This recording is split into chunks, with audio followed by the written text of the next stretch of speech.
వార్తలకు స్వాగతం. వివరాలకు వెళ్తే పశ్చిమ గోదావరి జిల్లా పెనుగొండలో సీఎం చంద్రబాబు పర్యటించారు. స్థానిక మార్కెట్ యార్డులో ఏర్పాటు చేసిన హెలిప్యాడ్ వద్ద సీఎంకు మంత్రి నిమ్మల రామానాయుడు, ఎమ్మెల్యేలు, ముఖ్య నేతలు ఘన స్వాగతం పలికారు. అనంతరం పట్టణంలో వాసవి కన్యకా పరమేశ్వరి ఆలయానికి చేరుకున్న సీఎంకు ఆలయ ప్రధాన అర్చకులు, అధికారులు, సిబ్బంది పూర్ణ కుంభంతో స్వాగతం పలికారు. ఆ తర్వాత అమ్మవారికి చంద్రబాబు పట్టు వస్త్రాలు సమర్పించి ప్రత్యేక పూజలు నిర్వహించారు.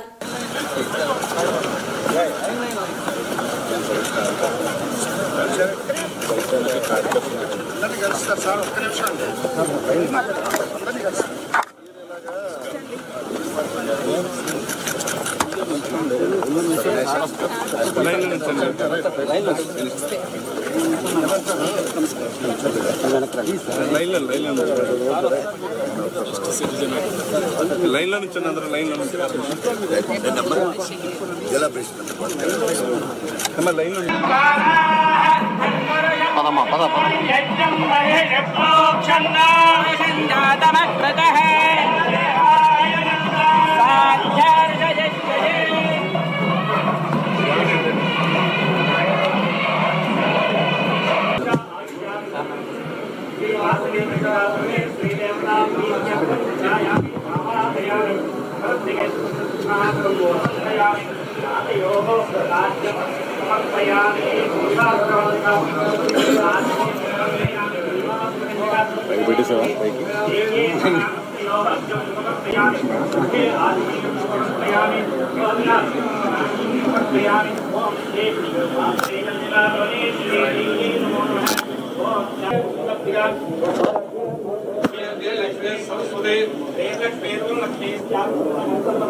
आध्यायनाय विद्महे कन्याकुमारीधीमहि तन्नो दुर्गे प्रचोदयात् वासव्ये च विद्महे कुसुमपुत्रे च धीमहि तन्नो कन्यका प्रचोदयात् ओम श्री वासवकन्यका परमेश्वरी देव्यै नमः सुवर्ण दिव्य मंत्र पुष्पं समर्पयामि सुवर्ण दिव्य मंत्र समर्पयामि प्रदक्षिण नमस्कार समर्पयामि यानि कानि पापानि जन्मान्तरकृतानि जातानि प्रदक्षिणं प्रदक्षिणं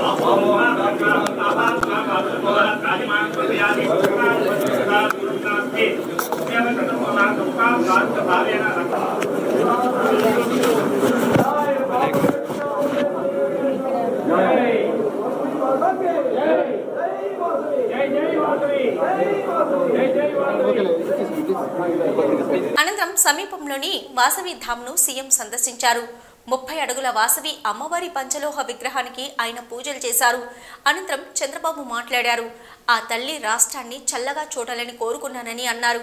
గొప్ప చరిత్ర ఉన్న పెనుగొండ పుణ్యక్షేత్రాన్ని దర్శించుకోవడం సంతోషకరమని, ప్రభుత్వం తరపున మొదటిసారి పట్టు వస్త్రాలు సమర్పించడం పూర్వజన్మ సుకృతమన్నారు. స్త్రీల ఆత్మ గౌరవాన్ని చాటి చెప్పిన పార్వతీదేవి అంశతో పుట్టిన అమ్మవారు వాసవి మాత. అహింస, ఆత్మ గౌరవానికి ఈ అమ్మవారు ప్రతిరూపం. వాసవిని కొలిస్తే శాంతి, సంపద, రక్షణ నిండుగా లభిస్తాయని సీఎం అన్నారు. మరి ఈ కార్యక్రమానికి చేసిన భక్తులందరికీ, అదే మరి ట్రస్ట్ మెంబర్స్ అందరికి కూడా మనస్ఫూర్తిగా నమస్కారాలు, అభినందనలు, శుభాభినందనలు. ఈరోజు ఇక్కడికి వచ్చినటువంటి భక్తులకు కానీ, ప్రజలకు కానీ, ఆర్య వైశ్య ఆత్మీయ సోదరి సోదరులందరికీ, ఆడబిడ్డలందరికీ కూడా నమస్కారాలు. ఈరోజు మనం చూస్తే శ్రీ వాసవి కన్యకా పరమేశ్వరి మాతను ఎలా దర్శించుకోవడం, 90 అడుగుల విగ్రహం ఒక పక్కనుంటే ఇంకో పక్క చరిత్ర సృష్టించిన ఒక పుణ్యక్షేత్రం ఇప్పుడే నేను దర్శనం చేసుకొని బయట వచ్చాను. మొట్టమొదటిసారిగా అమ్మవారికి ప్రభుత్వం తరపున పట్టు వస్త్రాలు సమర్పించడం పూర్వ జన్మ సుకృతంగా నేను భావిస్తున్నాను. ఆర్య వయస్సుల ఎలవేల్పు, స్త్రీల ఆత్మగౌరవాన్ని చాటిన కలియుగ పార్వతీదేవి శ్రీ వాసవి కన్యకా పరమేశ్వరి అమ్మగారు. ఈ అమ్మ ఆత్మార్పణ ఆయనకున్న చరిత్ర తెలిస్తే ఇంకా ఎక్కువ భక్తిభావం పెరుగుతుంది. ఇంకా ఈ తల్లి ఆశీస్సులు తీసుకోవడానికి అందరూ కూడా ఆసక్తి చూపించే పరిస్థితి వస్తుంది. అహింసకు, ఆత్మత్యాగానికి, ధర్మ నిరతికి, శాంతికి ప్రతిరూపం శ్రీ వాసవి కన్యకా పరమేశ్వరి. అమ్మను వేడుకుంటే శాంతి, సంపద, రక్షణ, ఆశీస్సులు మెండుగా లభిస్తాయని అందరికీ నమ్మకం. ఏపీ జీవనాడి పోలవరం ప్రాజెక్టు సత్వర నిర్మాణానికి కేంద్ర ప్రభుత్వం కట్టుబడి ఉందని రాష్ట్రపతి ద్రౌపది ముర్ము తెలిపారు. బడ్జెట్ సమావేశాల ప్రారంభం సందర్భంగా పార్లమెంటు ఉభయ సభలను ఉద్దేశించి ఆమె ప్రసంగించారు. ఈ సందర్భంగా పోలవరం అంశాన్ని రాష్ట్రపతి ప్రస్తావించారు. ఈ ప్రాజెక్టుకు కేంద్ర ప్రభుత్వం 12,000 కోట్లు కేటాయించిందని గుర్తు చేశారు.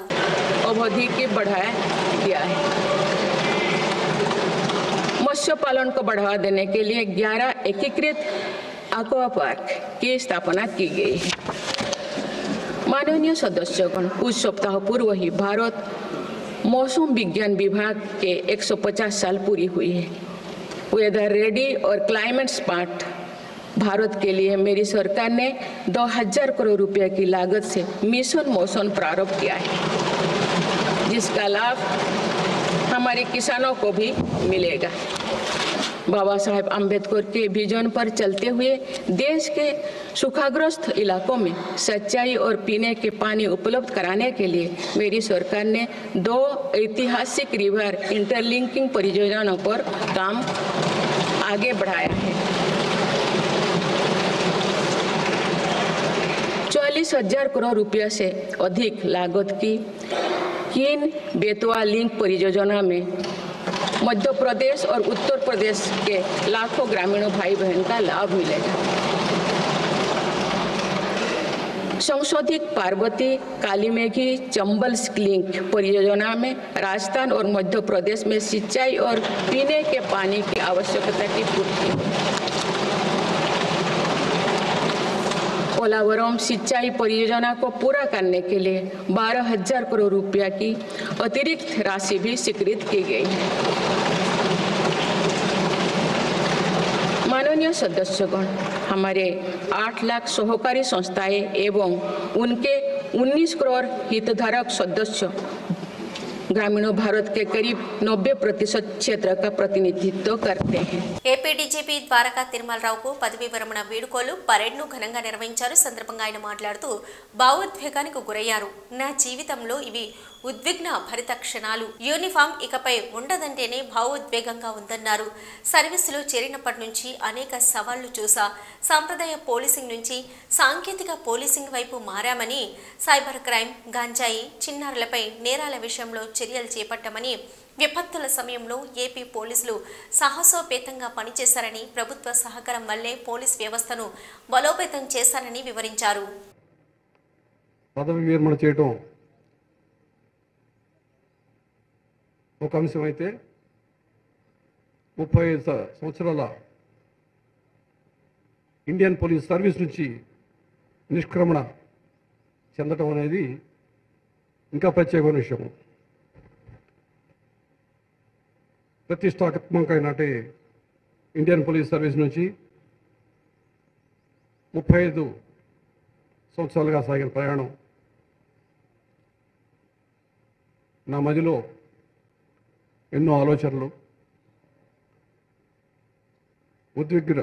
ఉద్విగ్నభరిత క్షణాలు, ఈ సర్వీసు, ఈ ప్రయాణం, ఈ ప్రస్థానానికి సంబంధించిన ఈ తాలూకు జ్ఞాపకాలు వెళ్తూ ఉన్నాయి.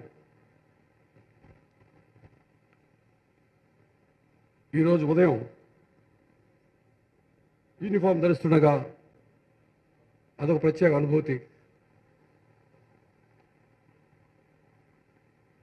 సర్వీస్ మొత్తం యూనిఫామ్డ్ అసైన్మెంట్లో లేనప్పటికీ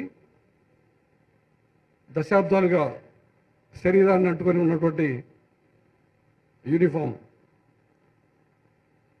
ఇక రేపటి నుంచి లేదు కదా అనే ఆలోచన, అది ప్రత్యేకమైన ఎమోషన్. రథసప్తమి నాడు తిరుమలలో శ్రీవారి దర్శనానికి విస్తృత ఏర్పాట్లు చేసినట్లు టీటీడీ చైర్మన్ బిఆర్ నాయుడు తెలిపారు. అన్నమయ్య భవనంలో ధర్మకర్తల మండలి సమావేశం ముగిసిన అనంతరం మీడియాతో ఆయన మాట్లాడారు. రథసప్తమి రోజు పలు అర్చిత సేవలను ఏకాంతంగా నిర్వహించేందుకు నిర్ణయించామని తెలిపారు. సిఫారసు లేఖల దర్శనాలు పూర్తిగా రద్దు చేస్తున్నట్లు చెప్పారు. తిరుపతిలో జారీ చేసే సర్వదర్శనం టోకెన్లను రద్దు చేస్తున్నామన్నారు. నేరుగా వచ్చే భక్తులను వైకుంఠం క్యూ కాంప్లెక్స్ల ద్వారా దర్శనానికి అనుమతిస్తామని బిఆర్ నాయుడు వివరించారు. మాడవీధుల్లో వాహన సేవల దసరాలకు ఇబ్బంది లేకుండా ఏర్పాట్లు చేశామన్నారు. మాడవీధుల్లో భక్తులకు ఎండ చలి నుంచి రక్షణ కోసం ప్రత్యేక షెడ్లు ఏర్పాటు చేస్తున్నట్లు తెలిపారు.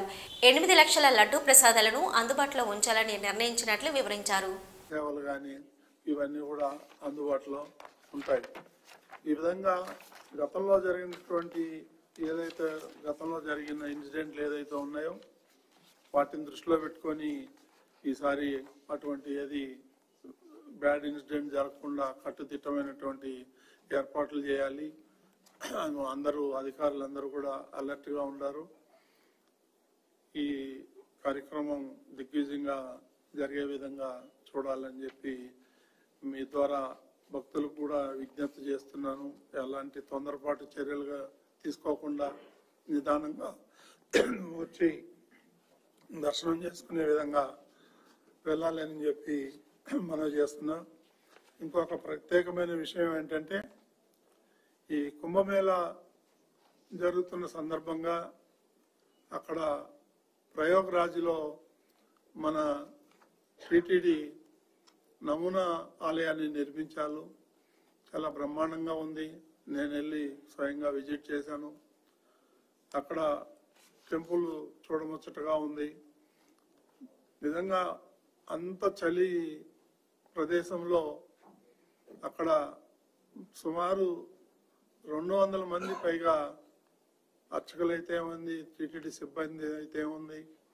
రాత్రింబగళ్ళు కష్టపడి ఆ చలిలో పనిచేస్తున్నారు. సుమారు 8 నుంచి 10,000 మంది ప్రతిరోజు ఆలయాన్ని దర్శిస్తున్నారు. ఇక్కడ ఏదైతే మనం ప్రసాదాలు ఇస్తున్నామో అదేవిధంగా అక్కడ భక్తులందరికీ కూడా ఇక్కడి నుంచి వంట వాళ్ళు వెళ్ళి అక్కడ తయారు చేసి భక్తులకు ఇస్తున్నారు. చాలా ప్రశంసలు వస్తున్నాయి. చాలా బ్రహ్మాండంగా ఉంది. అంత చలిలో పనిచేస్తున్నటువంటి టీటీడీ సిబ్బందికి ప్రత్యేకంగా మా బోర్డు తరఫున వాళ్ళకి ధన్యవాదాలు తెలియజేసుకుంటున్నాం. రాష్ట్రంలో ఫీజు రియంబర్స్మెంట్ బకాయిల విడుదల కోసం ఫిబ్రవరి 5న తలపెట్టిన ఫీజు పోరు కార్యక్రమానికి సంబంధించిన పోస్టర్ను వైఎస్ఆర్సీపీ కేంద్ర కార్యాలయంలో ఆవిష్కరించారు. మాజీ మంత్రులు అంబటి రాంబాబు, జోగి రమేష్, వెల్లంపల్లి శ్రీనివాసరావు, ఎమ్మెల్సీ లేళ్ల అప్పిరెడ్డి తదితరులు ఈ కార్యక్రమంలో పాల్గొన్నారు.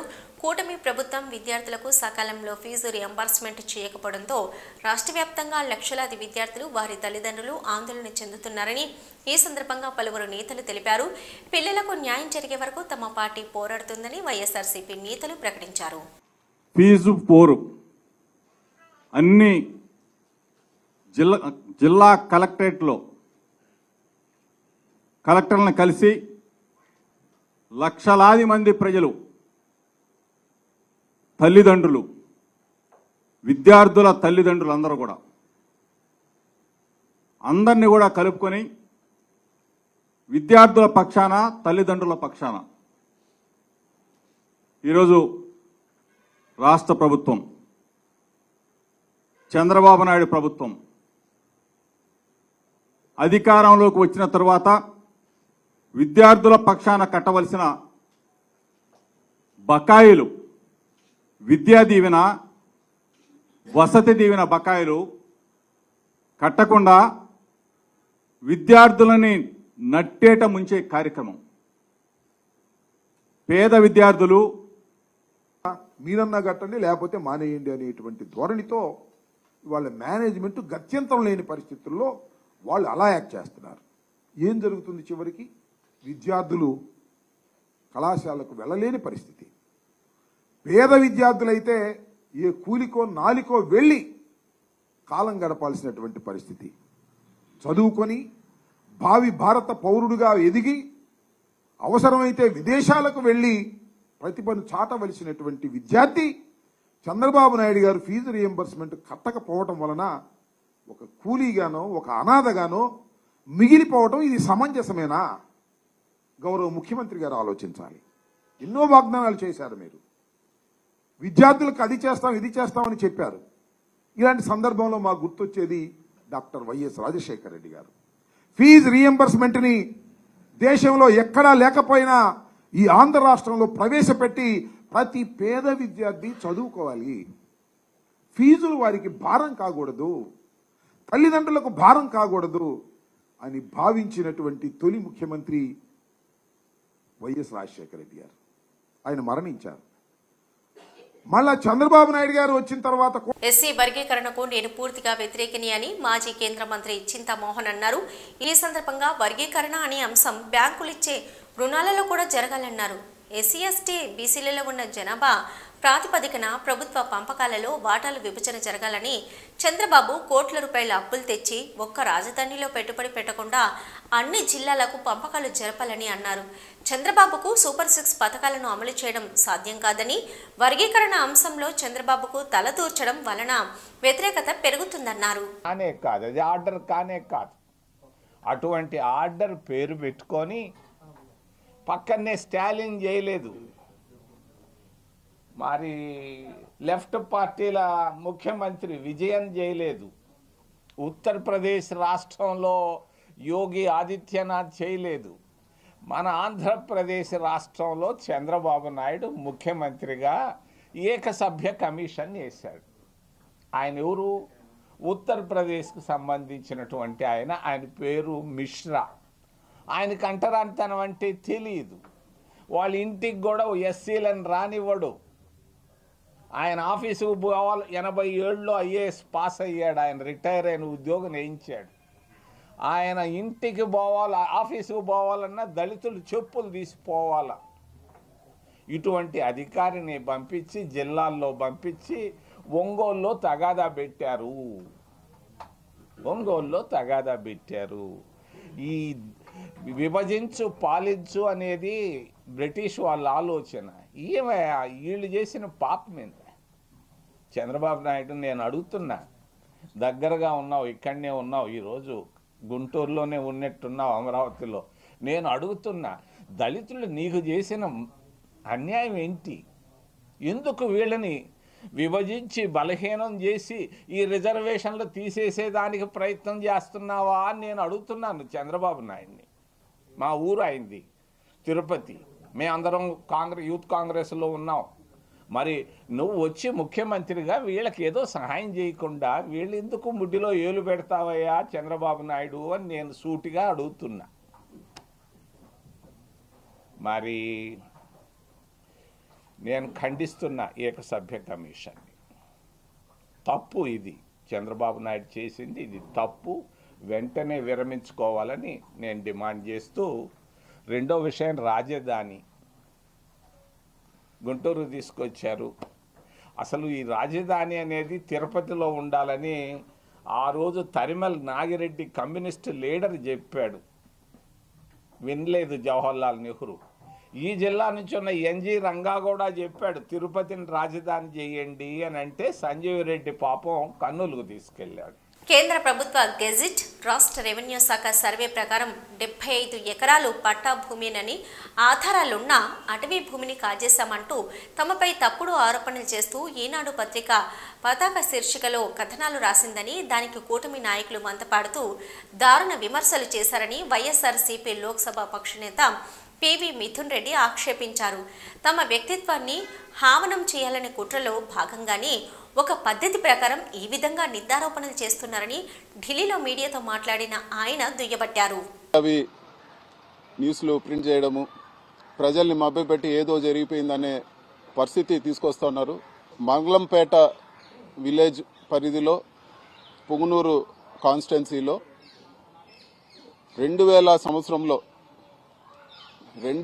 సంవత్సరంలో దాదాపు 75 ఎకరాలు మా కుటుంబ సభ్యుల పేరులో కొనడం జరిగింది. సో ఈ భూమి వివరాల్లోకి వెళ్తే 1968లోనే ఫారెస్ట్ సెంట్రల్ గవర్నమెంట్ రిలీజ్ చేసిన ఫారెస్ట్ గెజెట్లో కూడా ఆ భూమి వివరాలు ఉన్నాయి. అది ఫారెస్ట్ ల్యాండ్ కాదని చెప్పి కూడా గెజెట్లో పబ్లిష్ చేయడం జరిగింది. అదేవిధంగా ఆ ల్యాండ్ ఓనర్స్కి వాళ్ళకి మళ్ళీ 1981లో revenue department director of land settlements దగ్గర వాళ్ళకే భూమి కేటాయిస్తూ ఇవ్వడం జరిగింది. ఈ 2 ఆర్డర్లు కూడా నేను మీడియా మిత్రులకి ఈ ప్రెస్ మీట్ అవగానే మీడియా మిత్రులతో కూడా నేను షేర్ చేసుకుంటాను. ఇంత క్లియర్గా ఉండే ల్యాండ్లో ఈరోజు కేవలం లేనిపోని ఆరోపణలు చేసి ఏదో జరిగిపోయిందనే భ్రమ పెడతా ఉన్నారు. అసలు ల్యాండ్ స్కామ్ అని మాట్లాడుతూ ఉన్నారు. మీకు ఒక విషయం చెప్పాలా, ఇక్కడ ప్రభుత్వం రిజిస్టర్ చేసే వాల్యూ, 1 ఎకరాకి ప్రభుత్వం రిజిస్టర్ చేసే వాల్యూ, ఒక మారుమూల ప్రాంతంలో మేము అక్కడ చెట్లు, మామిడి చెట్లు పెట్టి ఆవులు, దేశీ ఆవులు అంటే మా ఊర్లో ఉండే ఆవులన్నీ కూడా తక్కువ పాలు ఇస్తాయి కాబట్టి అందరూ కూడా అవి బీఫ్ స్టాల్స్కి వాటికి అమ్ముతాం అంటే అమ్మకుండా పెట్టుకోవాలని చెప్పి 100 ఆవులు అక్కడ మేము పెట్టుకోవడం జరిగింది. రామగుండం కార్పొరేషన్ మాల సంఘం ఆధ్వర్యంలో ప్రజా గాయకుడు గద్దర్ జయంతి వేడుకలను ఘనంగా నిర్వహించారు. మేరకు గోదావరికని ప్రధాన చౌరస్తాలోని మాల సంఘం కార్యాలయం వద్ద గద్దర్ జయంతిని పురస్కరించుకొని చిత్రపటానికి పూలమాల వేసి ఘనంగా నివాళులర్పించారు. ఈ సందర్భంగా మాట్లాడుతూ పేద, బడుగు, బలహీన వర్గాల సమస్యలపై గజ్జకట్టి ఆడి పాడుతూ ప్రజలను చైతన్యం చేసిన ప్రజాకవి గాయకుడు గద్దర్ అని కొనియాడారు. ప్రజల సమస్యలను ప్రభుత్వాలు పరిష్కరించడంలో తన పాటల ద్వారా దండయాత్ర చేసిన మహాగాయకుడు గద్దర్ అని, అలాంటి వ్యక్తి ఆశయాలను కొనసాగించడం ద్వారానే మనము గద్దర్కు ఇచ్చే ఘన నివాళి అని అన్నారు.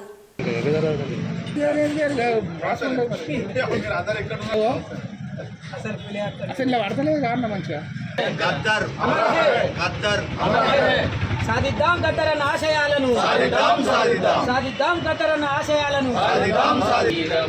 గొంతులో జీవనెవరు పోసెదరు, చిరిగినాదో తిరుమాలును, చిరిగినాదో తిరుమాలను ఎవరు చుట్టుకుందురో, పోయిన గొంతులో రాగమెవరు తీసెరలో. పలిగిన గొంగడి బొంతను, పలిగిన గొంగడి బొంతను ఎవరు అనుకుందురో. చిన్నబోయిన చేతి కర్రను, చిన్నబోయిన చేతి కర్రను సాము ఎవరు చేసెదరో. పోయిన గొంతులో రాగమెవరు తీసెదరో. గద్దర్ కళాకారుడు అని అంటే, గద్దరు అంటే అతని అసలు పేరు విఠలరావు. ఆయన 1949లో జన్మించిండు. ఆయన విశ్వవిద్యాలయంలో ప్రొఫెసర్గా పనిచేసిండు. ఆయన సాహిత్యంలో కానీ బడుగు బలహీన వర్గాల అడవి బిడ్డల నుండి సిటీలో ఉన్న పేద రైతుల గురించి, కళాకారుల గురించి, ఆదివాసుల గురించి, దళితుల బిడ్డల గురించి తన జీవితాన్ని దారబోయడానికి ఆయన 24 గంటలు పనిచేసిండని మనం ఖచ్చితంగా చెప్పొచ్చు. ఎందుకు అని అంటే మనిషి 24 గంటలు ఎట్లా పనిచేస్తాడయ్యా అంటే, ఆయన రాత్రి పడుకునేటప్పుడు కూడా ఆయన గుండె చప్పుడు ప్రజల గురించి, ప్రజల జీవనాడి గురించి, రైతు బిడ్డల గురించి, కళాకారుల గురించి, కర్షకుల గురించి, దళితుల గురించి, పేదవాళ్ళ గురించి నిరంతరమైన గుండె చప్పుడు జరుగుతూ ఉండేది. దానికి నిదర్శనం ఏంటిదయ్యా అంటే, ఆయనను పోలీసులు కాల్చేస్తే ఆయన గుండు పోయి గుండెకు దాకినా కానీ ఆయన బ్రతికి బట్టగట్టిండు అంటే ప్రజల సేవ చేయడానికి, ప్రజల నాడి తెలుసుకొని ఆయన ఇంకా కొన్ని రోజులు ప్రజల ఉద్యమాలలో పాల్గొని ముందుకు తీసుకుపోవడానికి ఆయనకు అవకాశం ఇచ్చిన భగవంతుడు మన తెలంగాణ రావడానికి ఆయన కీలకమైన పాత్ర పోషించిండు. కాంగ్రెస్ వాళ్ళు ఇచ్చిన తర్వాత రాహుల్ గాంధీని కానీ, సోనియా గాంధీని కానీ ఆయన పాదయాత్రలో పాల్గొని తెలంగాణ ఉద్యమానికి ఊపిరి పోసిన మహనీయులలో ఆయన ఒకడని మనం గర్వంగా చెప్పుకోవచ్చు. రాష్ట్రంలోని ఇంటర్మీడియట్ విద్యలో ప్రతిపాదిత సంస్కరణలపై వచ్చిన సూచనల మేరకు ఇంటర్ ఫస్ట్ ఇయర్ పబ్లిక్ పరీక్షలు రద్దు చేయాలని ఇంటర్ బోర్డు నిర్ణయించిన సంగతి తెలిసిందే. అయితే ఈ విధానం వచ్చే ఏడాది అమలు చేయనున్నట్లు ఇంటర్ బోర్డు గతంలో పలుమార్లు చెప్పింది. అయితే ఈ నిర్ణయంపై ఇంటర్ బోర్డు యోటాను తీసుకున్నట్లు తెలుస్తుంది. జాతీయ విద్యా పరిశోధన శిక్షణ మండలి NCERT సిలబస్ అమలు, పరీక్షల నిర్వహణ, అంతర్గత మార్కుల విధానం లాంటి పలు ప్రతిపాదనలను ఇటీవల ఇంటర్మీడియట్ విద్యా మండలి ప్రకటించింది. దీనిలో భాగంగా ఇంటర్ ఫస్ట్ ఇయర్ విద్యార్థులకు పబ్లిక్ పరీక్షలకు బదులుగా అంతర్గత పరీక్షల విధానం అమలు చేయాలని ఇంటర్ బోర్డు భావించింది. ఈ ప్రతిపాదనలపై జనవరి 26 వరకు తల్లిదండ్రులు, ఉపాధ్యాయుల నుంచి సలహాలు, సూచనలు స్వీకరించింది. ఈ సూచనల మేరకు ఇంటర్మీడియట్ మొదటి ఏడాది విద్యార్థులకు పబ్లిక్ పరీక్షలు యథాతథంగా నిర్వహించాలని ప్రభుత్వం నిర్ణయించింది. పరీక్షలు నిర్వహించకపోతే విద్యార్థులు చదువుపై దృష్టి పెట్టరని, దీంతో విద్యార్థుల అభ్యాసన సామర్థ్యాలు తగ్గిపోతాయని పలు సూచనలు వచ్చాయి.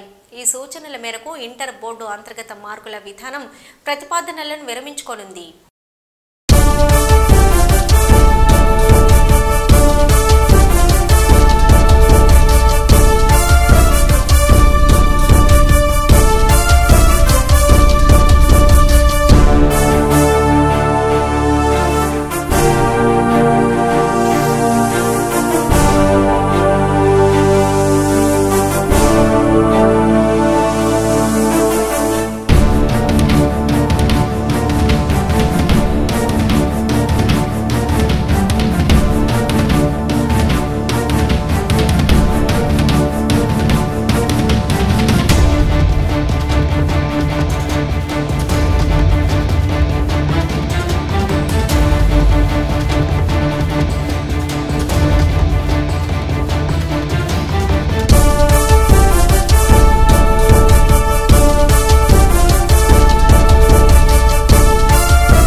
రాష్ట్రంలో కూటమి ప్రభుత్వం 7 నెలల్లో చేసిన 1.19 కోట్ల అప్పులపై వెంటనే శ్వేతపత్రం విడుదల చేసి ఆ అప్పు ఎలా ఖర్చు చేశారో చెప్పాలని వైఎస్ఆర్సీపీ అధికార ప్రతినిధి కాకుమాను రాజశేఖర్ డిమాండ్ చేశారు. ఆ బాధ్యత ఖచ్చితంగా CM Chandrababu, deputy CM Pawan Kalyan పై ఉందని ఆయన తేల్చి చెప్పారు.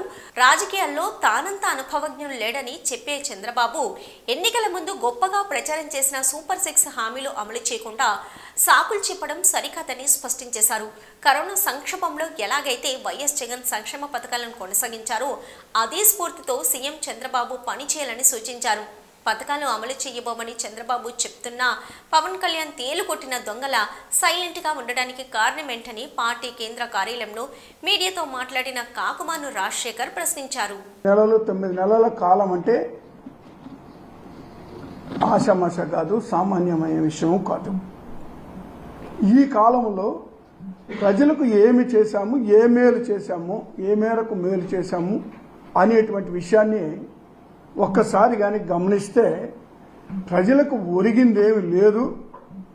మరి అదేవిధంగా ఏమీ జరగలేదు, ఏమి ఒరగలేదంటే గుండు సున్నా ప్రజలకు వీళ్ళు చేసినటువంటిది.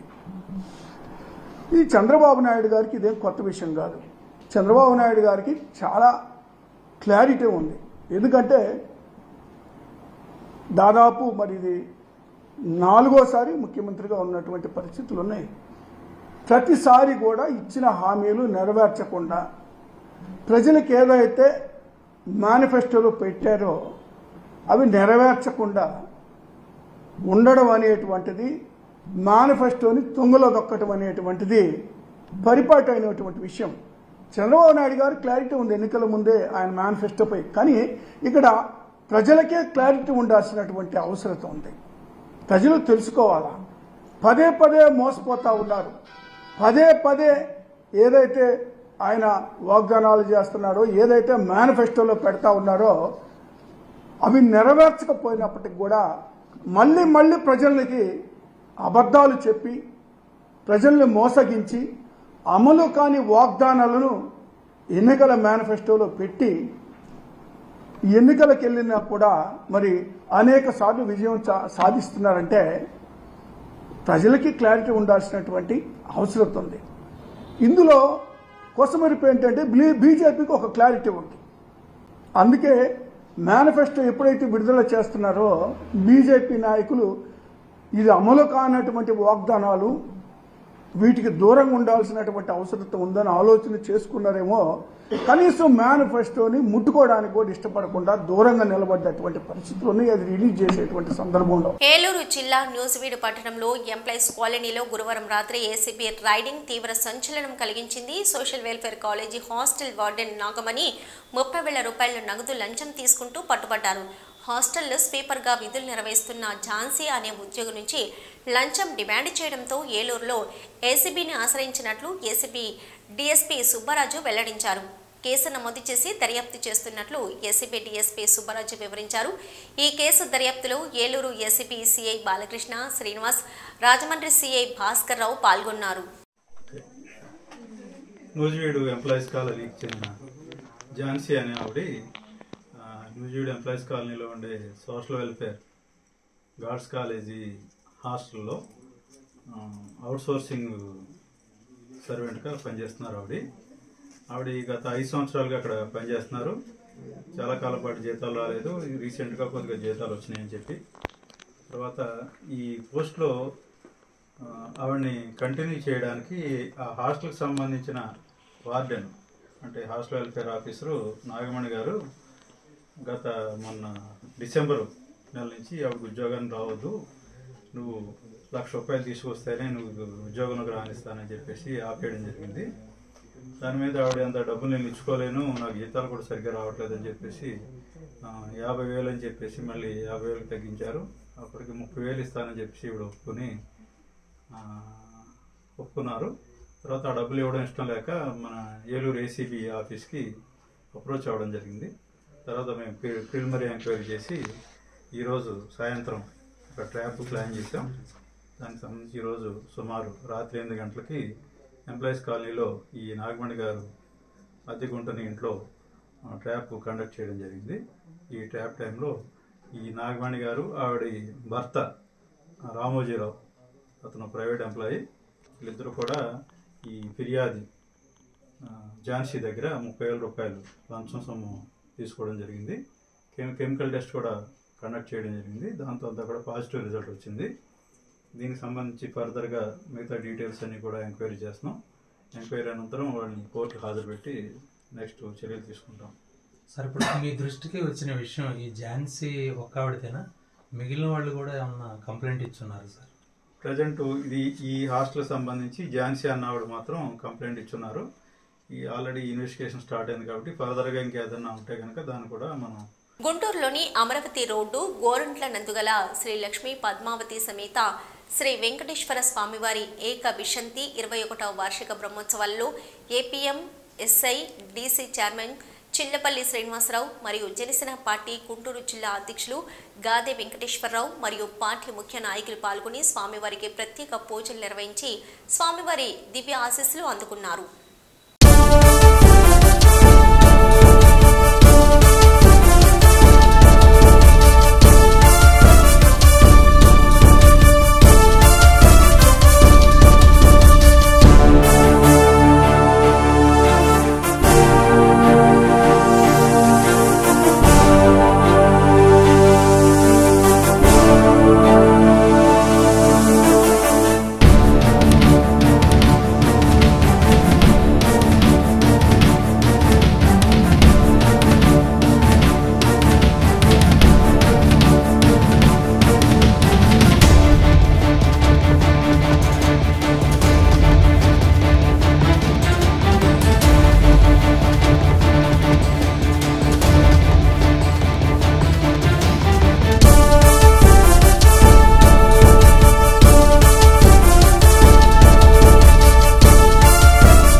నూసివీడిలో ఇరిగేషన్ శాఖ అధికారుల ఇక్కట్లు అన్ని ఇన్ని కావు. ఇరిగేషన్ శాఖ కార్యాలయంలోని అన్ని గదుల్లో స్లాబ్ పెచ్చులు ఊడిపోయి కింద పడిపోవడంతో పాటు కార్యాలయ భవనం ఎప్పుడు కూలిపోతుందో తెలియని పరిస్థితి ఏర్పడిన వైనం చోటు చేసుకుంది. కార్యాలయాన్ని 2 సంవత్సరాల క్రితం అధికారులు ఖాళీ చేశారు. మంత్రి పార్థసారథి చొరవతో మున్సిపల్ కౌన్సిల్లో తీర్మానం ప్రవేశపెట్టి కేంద్రీయ విద్యాలయ భవనంలో ఇరిగేషన్ శాఖ కార్యాలయం ఏర్పాటుకు అద్దె ప్రాతిపదికన భవనాన్ని మున్సిపల్ కమిషనర్ కేటాయించారు. కేంద్రీయ విద్యాలయ భవనాలను ఇతర శాఖలకు కేటాయించడంపై మున్సిపల్ కమిషనర్ను మాజీ ఎమ్మెల్యే ప్రతాప్ అప్పారావు వైసీపీ నాయకులు నిలదీశారు. ధర్నాకు దిగడంతో తప్పనిసరి పరిస్థితుల్లో కేంద్రీయ విద్యాలయం భవనం నుంచి ఇరిగేషన్ శాఖకు కేటాయించిన కార్యాలయాన్ని మున్సిపల్ కమిషనర్ వెనక్కి తీసుకున్నారు.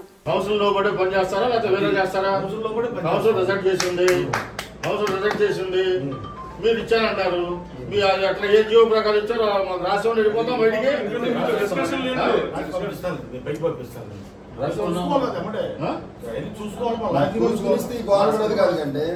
చూసుకొని ఇస్తే గొడవ ఉండదు కదా, బయట కూర్చోండి. ముందే ఉండాలి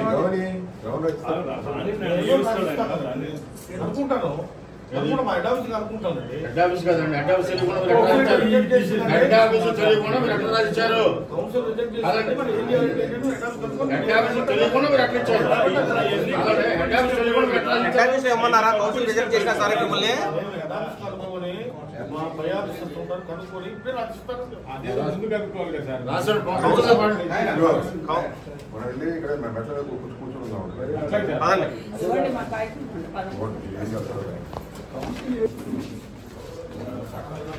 జెండాలో పెట్టి నేను చెప్తున్నాము అని చెప్తే నేను తీసుకుంటాను. ఇక ఇంటర్నెట్ దగ్గరికి వెళ్ళి ఆ జీవో పట్టండి.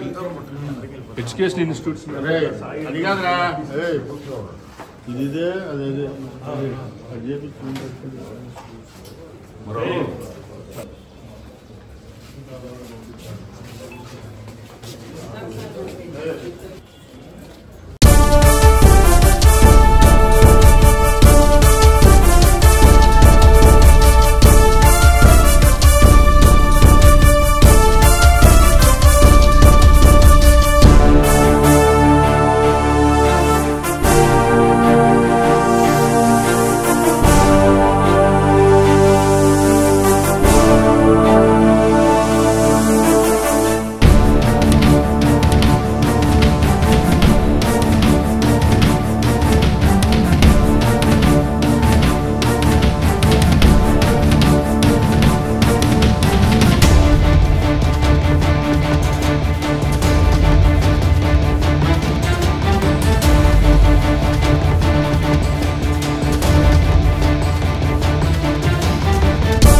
గోదావరి జిల్లా రోడ్డు భద్రతా మాస ఉత్సవం సందర్భంగా స్థానిక నల్లజల్ర పోలీస్ స్టేషన్ నుంచి జంక్షన్ మీదుగా సినిమా హాల్ వరకు ప్రజలతో సిఐ నక్క శ్రీనివాస్ ర్యాలీ నిర్వహించారు. ఈ సందర్భంగా మాట్లాడుతూ రోడ్డుపై ప్రయాణించే సమయంలో సెల్ ఫోన్ మాట్లాడరాదని, హెల్మెట్ లేకుండా ప్రయాణం చేసి ప్రమాద సమయంలో ప్రాణాలు కోల్పోవద్దని, ఆటోలో కూడా పరిమితి మించి ప్రజలను ఎక్కించి ఇబ్బందులకు గురి కావద్దని, ముఖ్యంగా యువత వేగం కన్నా ప్రాణం మిన్న అనే వ్యాఖ్యాన్ని మరవరాదని తెలిపారు.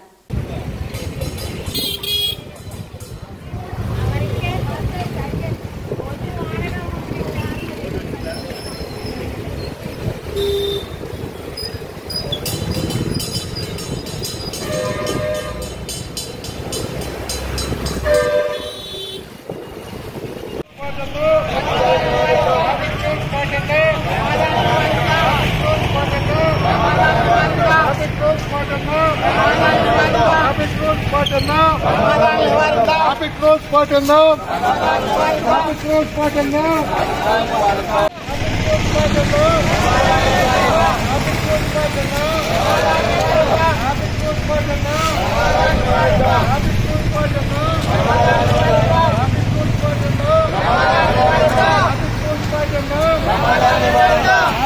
చిలకలూరిపేట మాజీ శాసనసభ్యులు సోమేపల్లి సాంబయ్య 25వ వర్ధంతి సందర్భంగా పట్టణంలోని సాంబశివ నగర్ మరియు భాస్కర్ సెంటర్ మరియు దాదపొడి నందుగల సోమేపల్లి సాంబయ్య విగ్రహాలకి పూలమాలలు వేసి ఘనంగా శాసన మండలి సభ్యులు మర్రి రాజశేఖర్ మరియు సోమేపల్లి సాంబయ్య అభిమానులు వైఎస్ఆర్ కాంగ్రెస్ పార్టీ నాయకులు కార్యకర్తలు అభిమానులు నివాళులర్పించారు. ఈ సందర్భంగా శాసన మండలి సభ్యులు మర్రి రాజశేఖర్ మాట్లాడుతూ సోమేపల్లి సాంబయ్య శాసనసభ్యులుగా ఉన్నప్పుడు చిలకలూరిపేటలో ఆయన చేసిన అభివృద్ధి గురించి వివరించారు.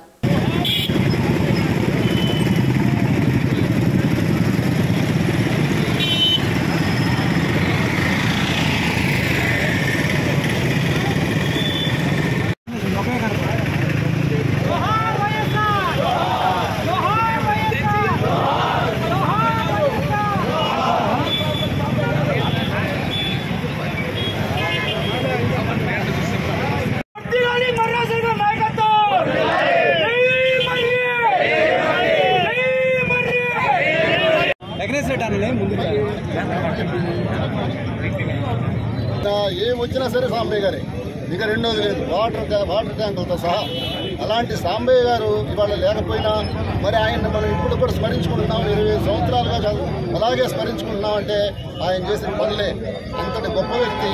మనకి దాదాపుగా 6 సార్లు పోటీ చేసి 3 సార్లు గెలిచి మన చిలకలూరిపేట పట్టణాన్ని తీర్చిదిద్దిన వ్యక్తి ఎవరు ఉన్నారంటే సాంబయ్య గారి తర్వాతే మిగతా వాళ్ళు. ఏదైనా సాంబయ్య గారు అనే వ్యక్తి ఈరోజు లేకపోవడం అనేది అందరికీ ఇబ్బందికరమైంది.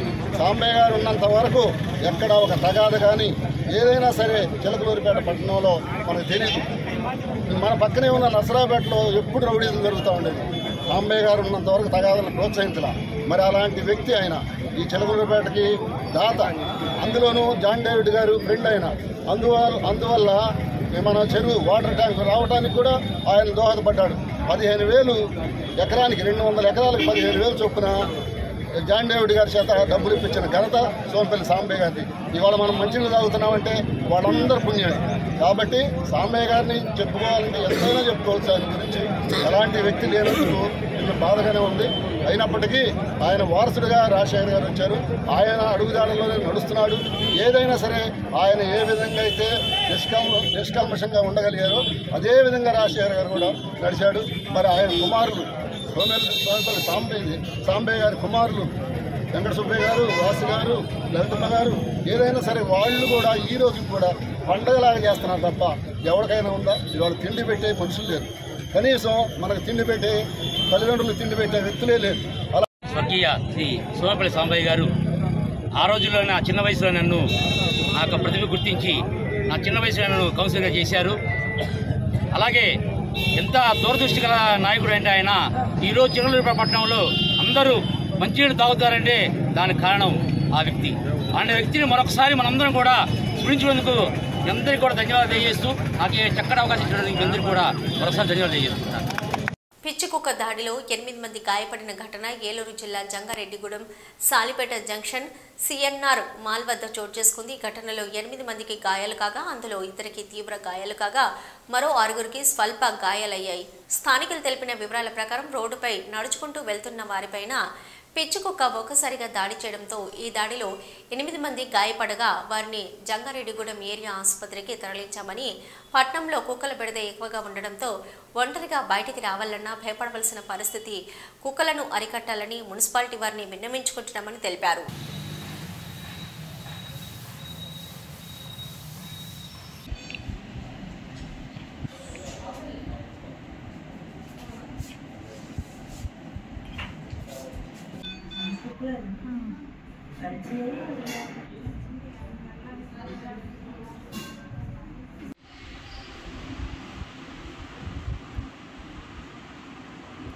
ఏం చేస్తున్నాం కదా అట్లా ఉంటే అంతసేపు చేస్తాం. ఏం చేస్తున్నాం కదా అట్లా ఉంటే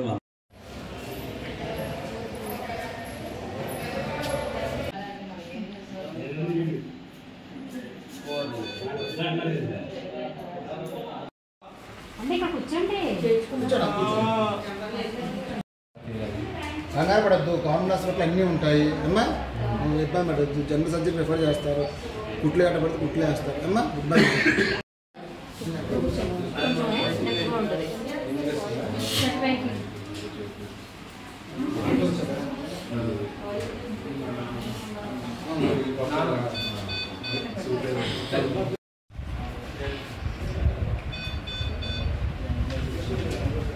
మేడం దగ్గరికి వెళ్ళమ్మా. వెయిట్ చూసాక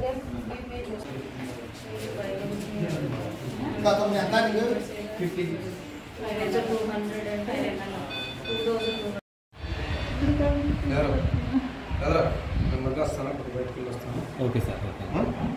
ఏదైనా అవసరం అవుతుంది నెంబర్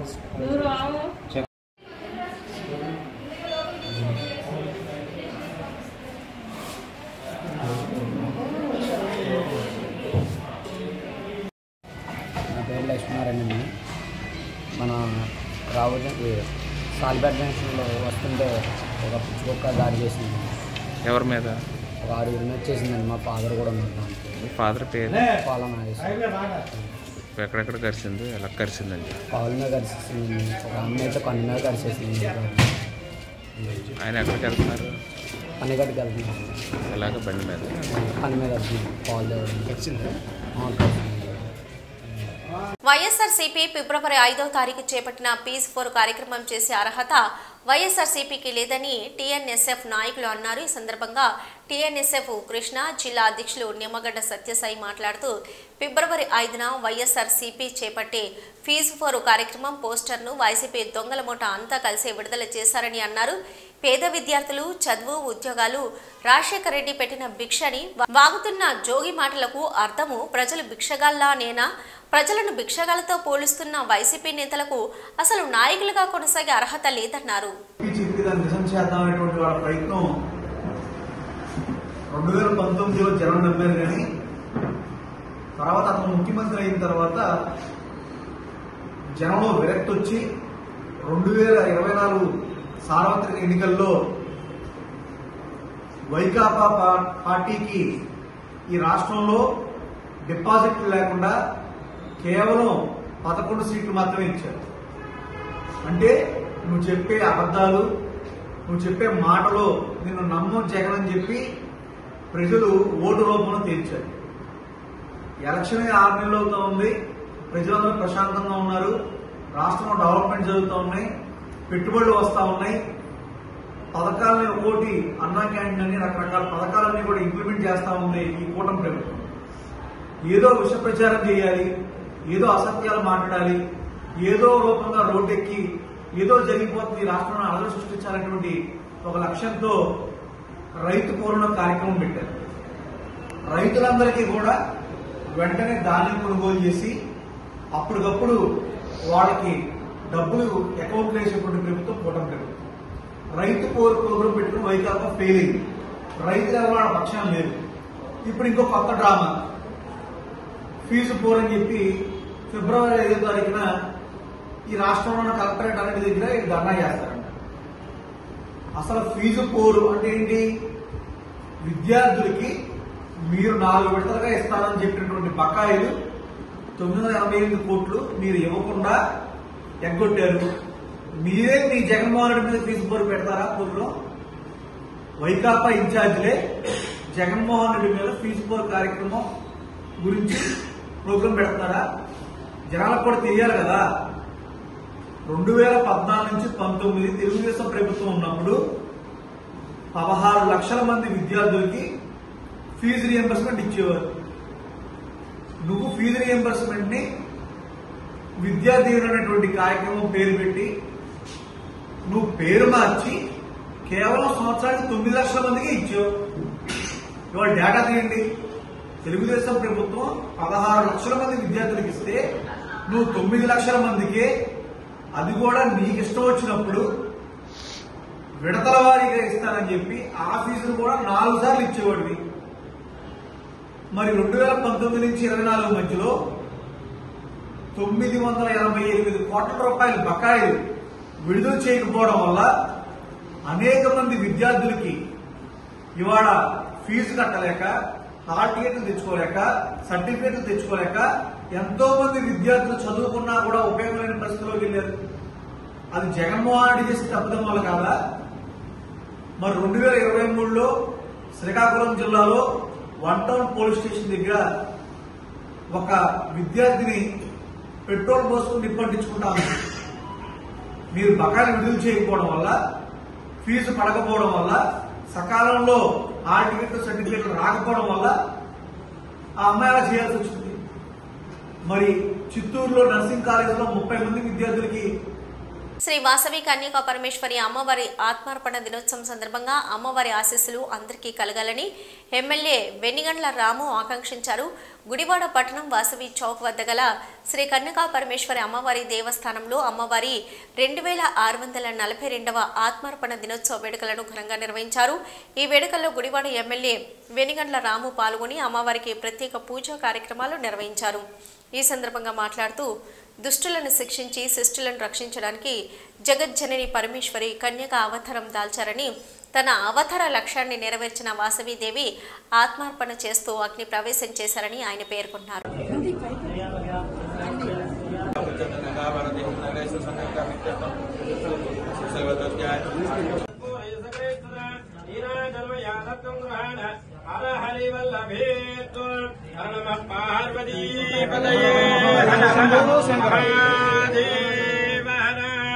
माता महाराज्ञी की वासवी माता को चंडी परदेवत को प्रणम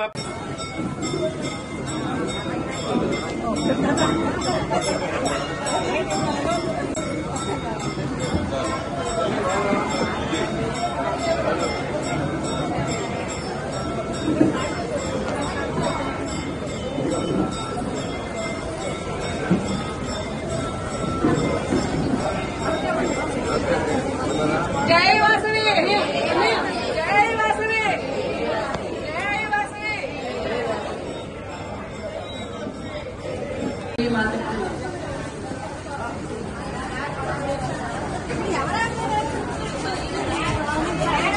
మంచిర్యాల జిల్లా లక్షటిపేట బీఆర్ఎస్ పార్టీ నాయకుల మతి స్థిమితం లేని మాటలను తీవ్రంగా ఖండిస్తున్నామని జిల్లా ఆర్టీఏ డైరెక్టర్ అంకతి శ్రీనివాస్ అన్నారు. శుక్రవారం మున్సిపాలిటీలోని గురునానక్ గార్డెన్స్ లో నిర్వహించిన పాత్రికేయుల సమావేశంలో మున్సిపాలిటీ మండల కాంగ్రెస్ నాయకులు మాట్లాడారు. ఈ సందర్భంగా మాట్లాడుతూ బీఆర్ఎస్ నాయకులు కాంగ్రెస్ ప్రభుత్వాన్ని బదనం చేయాలని చూస్తూ ఆపసోపాలు పడుతున్నారు. అందులో భాగంగానే అసంబద్ధ కార్యక్రమాలు నిర్వహిస్తూ సిగ్గుమాలిన చర్యలకు పూనుకుంటున్నారని అన్నారు. జరిగింది బీఆర్ఎస్ నాయకులారా, మీ కళ్ళు కానీ చెవులు కానీ కళ్ళు కనబడకుండా ఉన్నాయా, చెవులు వినబడకుండా ఉన్నాయా? ఈరోజు చూసుకున్నట్లయితే కాంగ్రెస్ ప్రభుత్వం రేవంత్ రెడ్డి ప్రభుత్వం ప్రజాపాలన దృష్టిలో ఉంచుకొని 6 గ్యారంటీలను అమలు చేస్తూ ఉన్నారు. ఈ 6 గ్యారంటీల్లో మనకు మొట్టమొదటిసారిగా మనకు జరిగిన గ్యారంటీ ఫ్రీ బస్సు. ఇక్కడ మహిళలందరూ బస్సులో వెళ్ళడం మీకు కళ్ళకు కనబడతలేదా?